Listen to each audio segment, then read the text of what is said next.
HCAM for inviting me to do the actions taken from our meeting on Thursday, April 28th, 2022 of the school committee.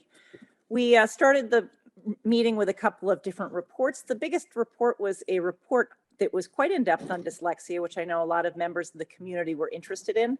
The slide deck is available on the district website under the school committee tab for those who want to take a look at that, or of course you can look at the recording of the meeting through HCAM's channel on YouTube. We also had a stipend request for HOSA, which is the Future Healthcare Professionals Club at the high school. It's a relatively new club, so we have voted 2-0 to fund that for FY22 at $800. It's a competitive club, so it's kind of a big deal in our district. They're actually looking to go to an international leadership conference in June, so we funded them again for next year because it'll be a full year at $1,500. And we also approved 2-0 to approve their trip for the leadership conference in June. And it might seem a little bit strange to think that we're voting 2-0, but because we are a quorum of 2, we did have a meeting with 2 of us for a chunk of the meeting because one of our members had a loss in her family and was not able to be there for the whole meeting.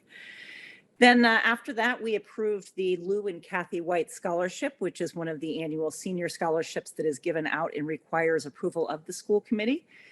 We looked at lunch prices because the reimbursement rate is a little bit lower than what we need to be able to support the school lunch program. So the lunch prices are going to be increasing by 50 cents at the elementary level starting next year, and the secondary level is going to be going up by 25 cents. That also was a 2-0 vote. We also started talking about the superintendent's evaluation. And for those of you who follow along, you may know that the 3 most important things that are called out in the Massachusetts statutes that school committees do, one of them is budget, one of them is policy, and the other is the hiring and evaluating of the superintendent. So that's a pretty lengthy process. We started with just discussing the evidence that the superintendent presented in the format that we're going to use, and we will meet again this week on Thursday evening to do a little bit more, and then we'll have our final piece of her evaluation next week. We also discussed the Special Education Stabilization Fund, which is Article 17 on the annual town meeting warrant.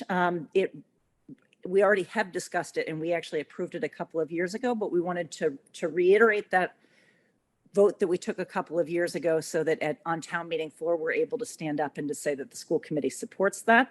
It's especially important right now as we've seen some fluctuations in what our special education out of district costs have been.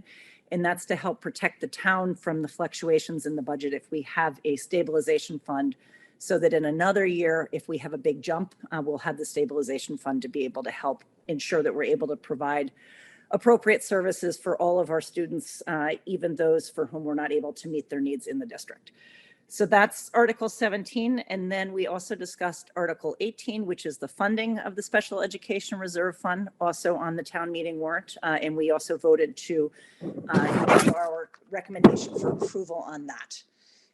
We also discussed the General Appropriation Act, Chapter 70 funding. We have a little bit of additional funding coming in related to the pandemic, and that was a check for $6,100 from the state, which we approved to accept that money. So then a couple of items that we did not get to that were on the agenda were the bullying prevention and intervention plan. That was moved to May 5th so that we can have all of the members of the school committee there to discuss. It's obviously a very important issue in the district right now. And then we'll be discussing, as I said, the superintendent's evaluation, the cafeteria workers union contract, which we also were not able to get to last week, and an agreement with the Hopkinton Teachers Association. So thank you all for tuning in. I hope you're able to make town meeting this week and hope to see you there or at our meeting on Thursday night. Thanks so much.